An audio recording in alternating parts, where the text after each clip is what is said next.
to this week's YouTube vlog from me at Barton Winter Services, and I hope we're all okay. And sorry I'm smiling because Isabel isn't here with me. Hi. And we'll be totally honest, this is about the 25th take we've had of an intro because I keep laughing and saying really silly things. Sorry there was no vlog last week. Unfortunately, Karen was ill.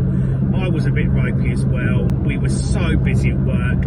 I was trying to do stuff on the road, stuff in the office. Isabel, bless her, was trying to keep up a little bit as well. We decided, we called it quite early, didn't we, Isabel, about Wednesday? Did, yeah. We just couldn't do it. So yeah, I'm sorry, that does happen sometimes, but we're back this week. And thanks to everyone that's subscribed. We're literally 24, 25 people short of the magic 2,000 that we've been trying to get to for the last few weeks. So if you can please subscribe this week. We really want to hit the 2,000 because we will just, well, it'll just be unbelievable. And obviously the people that commented last week, thank you for that, because we didn't expect many comments because obviously there was no vlog, but we ended up getting loads on older videos as well, which we, to be honest, yeah, we thought were absolutely amazing. So moving quickly on to this week's vlog, because I probably just bored you, we are going to do a bit of a come out of me for a while and do a few breakdown scenarios sort of things. Okay, so that's what we're going to be doing. Isabel will name it. What are you going to call it this week, Isabel? No idea. Breakdowns with Rob. Yes, that's really cool, isn't it? And physical. Yes. So, yeah, I've already been to one this morning. It was a sapphire that had broken down. They'd had a power cut. To be honest, there was nothing actually wrong with it. The customer had, the power had come back on, and instead of being patient, waiting for all the Honeywell home to do its stuff and then talk to the boiler, they just started pressing all the reset buttons. So they ended up holding the LCD display on too long, and it was just going round and round and round and not listening to anything. So that is a very quick reset job. We're going to do a few more this morning. We're going to start with a customer that, yes, we fitted them a condensing boiler, and unfortunately they think it's smoking too much. So we'll be showing you that, and you can all have your opinion. And then we'll be moving on to a Ferma Co, not Ferma Com boiler, so a condensing version, to have a look at a fault with that. And then after that, finally, this morning, we'll be moving on to a Firebird that's got a bit of an issue. To be honest, it's been off over a year, this boiler. And little Benny went there the other day, turned it on, and all these lights are flashing. So we're going to go and have a little look at that. So that's what we're doing. This is the longest intro I've ever done. So I'm going to shut up and let's get on with this week's YouTube vlog. So we've been sent to this one because it's a boiler and apparently steaming too much since we put the boiler in, and it's obviously a condensing boiler, and they're not really understanding that they do steam. So if you'd like to show me, Isabel, and see, as you can see, it's steaming. It's doing exactly what it's supposed to do. So we've told them it's all fine, so we're on to the next one. As you can tell, clearly there was nothing wrong with that one. So we're now going to go to a Ferma Co, not a Ferma Con, a Ferma Co, because it's a condensing Ferma Con, and do a gasket on that. It's been playing up and recirculating, so I'm going to show you how to do that, and I'm going to explain a bit about the Ferma Co boiler if you haven't seen one, and that's where we're going. So we're doing all right, aren't we, Isabel? Yes, we are. And we've just had a burger as well. It's yummy. Love. Thanks, Joyce. Okay, let's crack on. So this is a Ferma Co. It looks just like a Thermocon, but it's got a different badge. Ferma Co. And it's a condensing boiler, as you can see. So we're just going to pop the front off. Oh, it says. Oh, here we go. And as we can see, it is pretty much the same. So you've still got your main combustion chamber here. Obviously the flame goes in there, goes up through there. You've got your burner here, which is the same, but on this one you've got this extra bit, and this is where the gasket's gone. So basically in here is a series of like it's like a coil that the water goes through, and there's a gasket behind there, and the gasket's gone. So this creates or acts a bit like an air intake as well. So it pulls the air through here. It warms the air up because of the pipes that are in there that I'll show you in a minute. Starts it into the burner. And what this was actually doing, or what it does, is it refires. And the reason it refires is because the gasket behind here is gone, so it's mixing fumes. So it's a bit like the same as having a flue seal gone, but obviously it's a different sort of seal. So I'm going to go get some tools, Isabel, and I'll be back. Socket, 10mm, let's go. So we're just going to undo it. Just 4 of them. There's sort of a gasket under this bit, but it's not quite so important, this one. So we'll just take that off. What's the most important thing when you're working, Isabel? Turn the boiler off. What else? Stay tidy. Yeah, what else? Get a coffee. Get a coffee. Lovely coffee, that one. Thanks very much. Not as nice as my Hawkstone lager that I have every night. It's at my advent calendar. Ooh. Yeah, I'm just getting it out there. Right, let's have a little look. 2.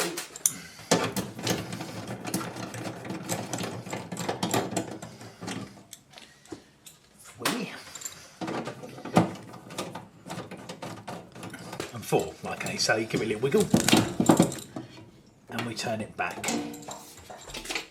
Tiny gasket there. That one's fine. As I say, that's not the important one, so we'll put that down there. And here we go. So imagine the air is being pulled down here. You've got, can you see that on there, Isabel? Yes. Okay, it's then being pulled into there. Obviously the air then goes over here. It then goes down there, which is your air intake that goes inside your burner. That's how it works. And here is a gasket. And if you look, it's just poking out there. Look, the bits are coming off it. And it's gone just there by the looks of it. Okay, so I'm going to undo these wing nuts. I'm going to remove the gasket and clean it, and then we're going to come back to you and I'm going to show you what's behind here. But before I do that, years ago, we always check each other out, me and the boys. Can you see that, Isabel? I was literally going to say. A little picture, I was here. Was that and that's you? what we do. That was me years ago, yes. Aww. There we go. Right, let's get it stripped down and we'll be back. Okay, so we've got that off, and if you see behind here, you can see where the gasket's failed. It's failed up there. If you look on here, it's missing a lump here. And you can see that because it's sort of blown by, there's a mark across it there and it's all melted there. So that'll be changed in a second. I've got the gasket which is here. They're regularly available, so if you want to know what they are, if you ever come across one,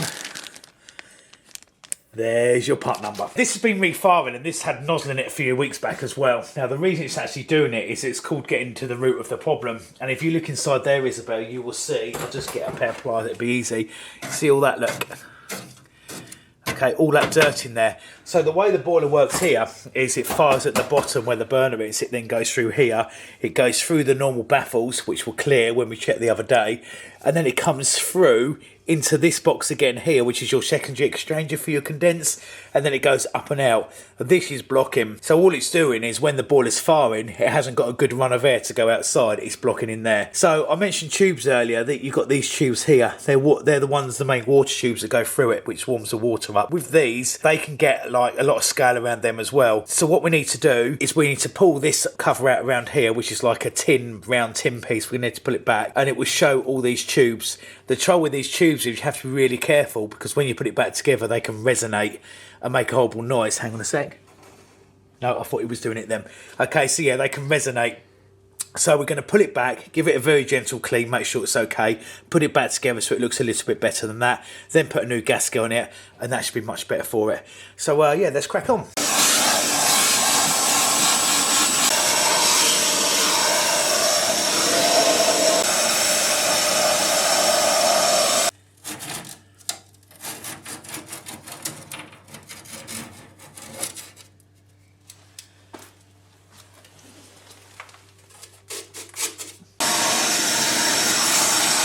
There's the main shell I've taken out of there. I'm going to give that a bit more of a clean in a minute. I'm not going to go crazy in here because the thing about these is, as I say, when they're brand new and they're not dirty at all, or they're not sticky because they get quite sticky in there, they resonate and rattle. And because if you look in there, you've got all these pipes, loads of pipes. I'm not going to rattle and bang them for the pure reason that they're old and they might start to leak.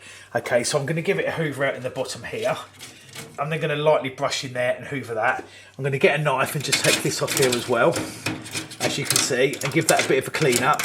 And then once I've done that and I've cleaned up the secondary chamber lid, then I'll be putting the gasket on and I'll be putting it all back together. Then we'll be back.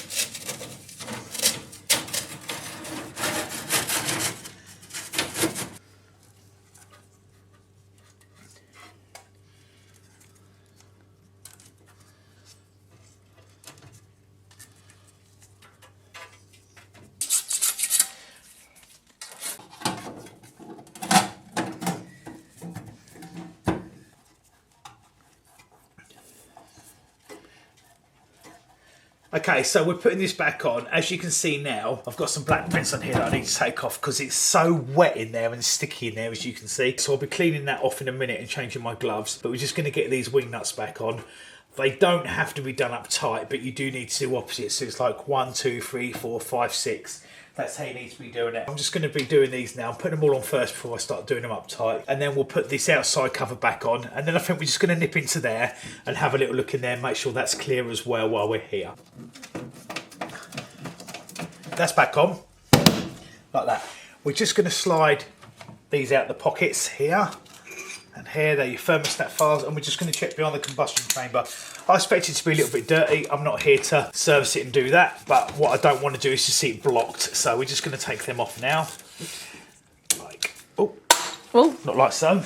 Dropped the ratchet, dropped the ratchet. Right, got about a dodgy singing. Oh, there we go. That one's a bit tighter.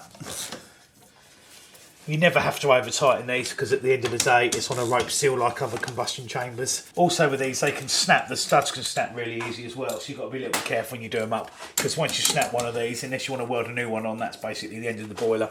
And we have seen people try to drill them before and then end up getting wet, so we don't advise you do that either. Right, let's have a little look behind here.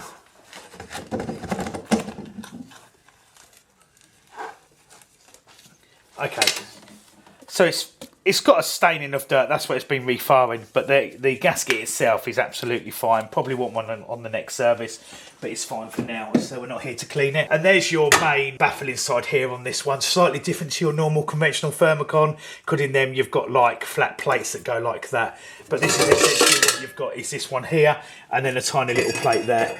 And I can see just by looking at them, if I look down here, with the tubes, yeah, that's not blocked at all. That's absolutely fine down there. Okay, it's a bit scaly, but as I say, we're not here to service it. We're here to make sure it's not blocked. So that's going to go back in, like so. I'm going to pop the combustion chamber lid back on. We're just going to pull the burner out, make sure that the nozzle's not dirty, and then we're going to stick it back together and fire it. As I say, this is a breakdown. I'm going to keep reiterating that it's not a service. The only reason we've done that gasket is because it was causing a recirculation issue and refiring. That's why we done it. This will be booked for a service probably next year now, and it'll be absolutely fine. It's essential we just get things running and maintained and cruise along over the Christmas period, because all these refiring and stuff like that would just cause us problems over the Christmas period.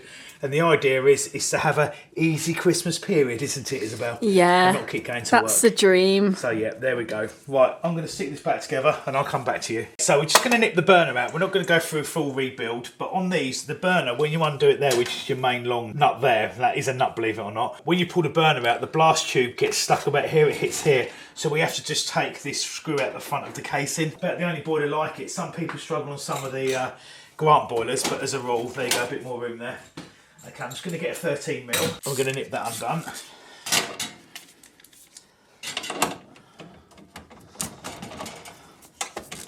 Like so.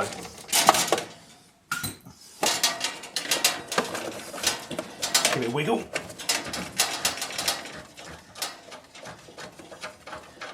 This is safe isolated, by the way, because I didn't mention that earlier on, by this switch here, as you can see. On, off, so we're fully safely isolated. But also on here on top we've got another plug, so we've just pulled that. Okay, so we're just going to give that a little wiggle. Take the balance flue hose off, which is over the other side.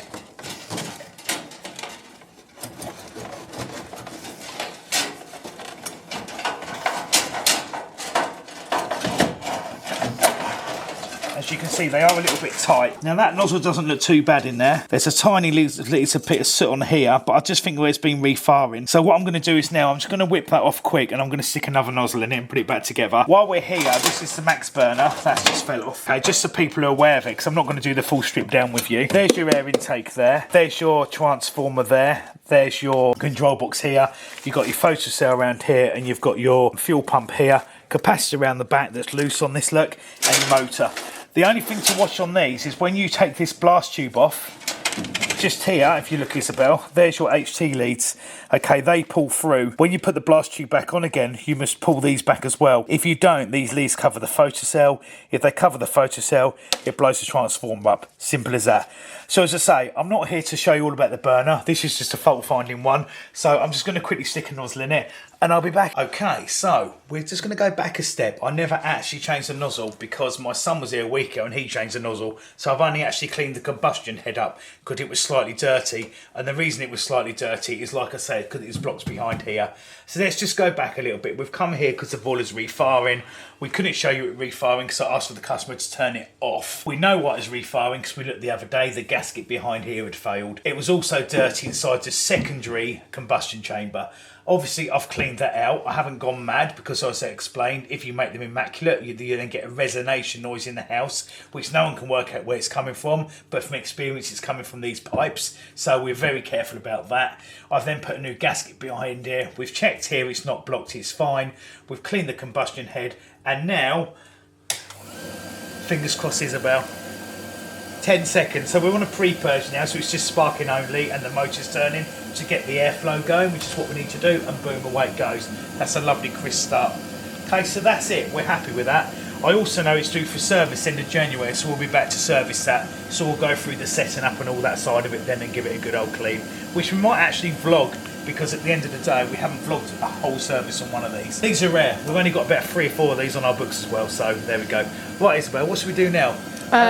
Drink my coffee. Yeah, drink your coffee. And then, well, basically, on to the next job. Let's go. Brilliant. That wasn't too bad, that one. That went all right, didn't it, Isabel? Yeah. We are now driving to look at what we're going to look at, a Firebird. And Ben went there a few days ago and just all the lights are flashing on it, and he was a little bit unsure.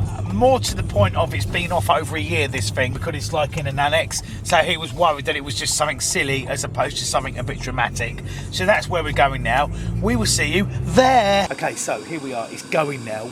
Real pain. We didn't think anybody was going to be here, to be honest, so we thought we was going to be able to do a whole vlog on this and show you what it was. But yeah, they've just gone inside the house. So quickly, on here, this light here was just continuously flashing on and off, on and off, on and off. It wasn't stopping. So we went into the PCB board behind here, and there's a thermistor, and here's the thermistor here. Here's where it clips onto the PCB board. We were playing around with it, and it made no difference. So basically, we changed the thermistor. And as soon as we changed that, then straight away it started working. So that was literally a sensor fault on that, which was nice and straightforward. So that one's done now.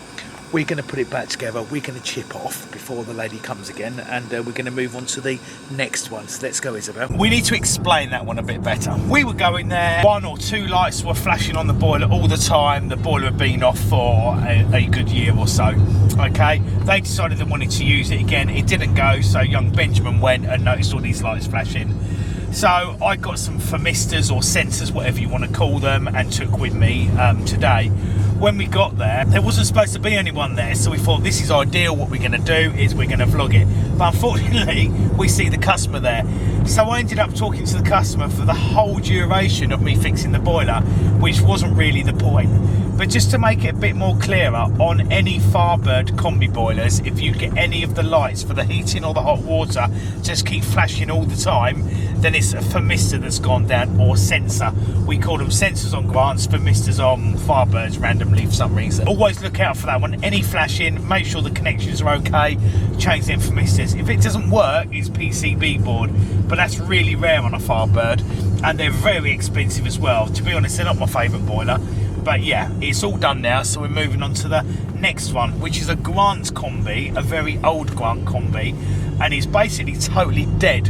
And it's got a little tiny printed circuit board, not the normal size on the combi, but a smaller one. Basically, that size there. We've got power going into it, but we've got absolutely nothing coming out of it. So we hope that's all it is, because if it's not, then obviously we're going to have to look a lot deeper. So this is also a very odd one here, which we'll try and video if we can when we go in the house. It's at the top of the house, it's not even on the floor, and it's got a tiger loop beside it, and everything is basically wrong, but we sort of inherited the job from somebody else. And it's 3 stories up as well. It's so high, so it's quite funny really. But yeah, that's where we're going now, and we'll basically, well, see you there, won't we, Isabel? Yes. Yes, we will.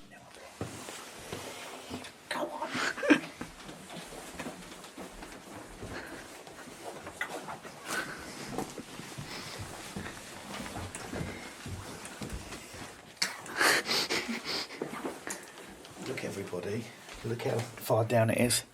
Who says an old boiler can't be at the top of a house? Keep going, Isabel, keep going. Right, we're going to go up. I'm going to go up. I'm going going to go up, and it's in there. And this is where we're Jeez. put a light on. Oh I think my. this is the craziest thing ever. Is a boiler being up here, but it works. And no, we didn't put that up here. And if we want to flash around Isabel, plastic tiger loop inside, doesn't vent to outside. It's all wrong, okay? But it is what it is. All that on there. I'll let you judge. Oh, my van, look. Okay, so here we are. I've been here already, as you can see. When you put the mains on, there's power going in on that one, but it's not coming out on that one where it should do. So we're hoping it's just literally that PCB board, which is what I've got here. So that's what we're going to do. We're going to change that now. And yeah, let's get on with it. So this is a Grant Combi, as you can see. Now on some of the Grant Combi models, like the newer ones, they have the big PCB that does everything. On another model, they have two mini PCBs, like this one here. Okay, and that does one heating, one hot water. But this one is one PCB that basically runs the temperature of the system. The problem with this is they don't make this exact one anymore. They make one that looks the same, but it's got extra bits. So obviously we have to read the instructions and then go that way. That's the only way we can really check what's going on, really. So what I'm going to do is now, I've pulled the knob off on the other side, and then we just undo the two screws. You can do it, make sure the power's killed, obviously. You can undo the two screws the other side where the knob is, but it's a bit pointless because at the end of the day, you've then got to undo these two afterwards to get the extra bits of block off. So we're just going to lift that up. You have to be really careful with PCB boards. Now the sensor's different, so we're going to pull that off. Because it's a new sensor on the new one, so it's a different type of sensor, so that's now gone. And we're left with these. So on here you can see J1 live to the burner, and they're all labelled what they are. So all we're going to do now is get the new one out, and then put the correspondence, what's on here, onto there. And then it should be absolutely fine. So I do need to concentrate now, so we're just going to cut off for a few seconds while we do it. Okay, so I've swapped it over. I'll be honest, we're really lucky we haven't had to do any conversions like normal. It was literally a straight swap, because as I say, normally you have to read the instructions, they're all in different positions and go from there. So we've really got away with one here. I think it's just because it's a single board version. So going back to this, originally the boiler had no power at all. You turned it on, the on-off switch was lit up, but there was just nothing at all. And this is the live in here, so I checked that, and that's the burner out, okay, and obviously I checked that as well. And then what happened when there was nothing there, so in here is a fuse, and these quite often bang, they do quite often go, so I pulled it out, nothing wrong with that, put it back in again. And then I looked, and on here, this is where your old sensor goes, and I have known for them to fail and stop it working. Well, weirdly enough, I did have one of them sensors brand new on my van. I tried that, it made no difference. So it's very obvious it's that PCB. Now when you put the PCB board in, it does come with another sensor, which is the later type that actually goes onto here. So it's a straightforward, that's a nothing, that's just a blank. You've got your neutral there, the live in there, the burner live that comes out there, and then obviously that there's your flow switch that clicks on, so it's quite straightforward. So it's back in place now. It's about, if you want to hit the switch, so we see if it works, because we don't know, do we? Let's have a go, let's have a listen. Yep, and turn it off. Okay, so the burner is going straight away. It hasn't fired yet, so very clearly I fixed it. Thank the Lord. Very straightforward, but these can be an absolute pain. So I'm just going to put all this back together now. So you've got the cover here. This is a bit of a pain. I've got to lift all these wires up here. This has to go this way round. It has to slide in and go underneath down there. That cover goes on there. The panel itself goes in here. And then I've got a sensor which goes into the top of the pocket at the top of the water jacket for the hot water side. So I'm just going to plonk it all back together, and then we'll fire it up properly and make sure it works. Just so people can see, here's the new sensor that's going to go in the water jacket. It's at the top here. Do you want to shine there, Isabel? It's right at the top there, look. So there's a little split pin that you can push back on itself, so it's in a small hole that goes back that holds it in, and then you can just lift it out, hopefully, like so. So there's the old one that's going to come out, and then the new one is simply just going to slip back in its place again, like so. But make sure it goes all the way down. It does go down to a good 2 or 3 inches, really. There we go, like so. And then the split pin that's over the top, I'm going to push it back through, and now it's locked it in position, and that's as simple as that. Alright, so normally you can just pop the top off this boiler, but as you can see, we've had to lift all this and Isabel's had to pop it all off. It's been a bit of a mess. So what we're going to do now is we're going to just put the boiler back together. I'm going to stick this front panel back in and then we'll be back. Okay, so as you can see, it's all going now. It's running absolutely fine. For people that don't understand these are the older style combis, so it's a bit different. You haven't got the plate heat exchanger here.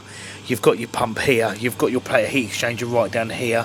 Your mixer valves here, but then you've got a diaphragm with a flow switch like this. It's done slightly different on these. I didn't even see that's just there, look. Okay, so they are slightly different. They're alright, but obviously the new ones are much better.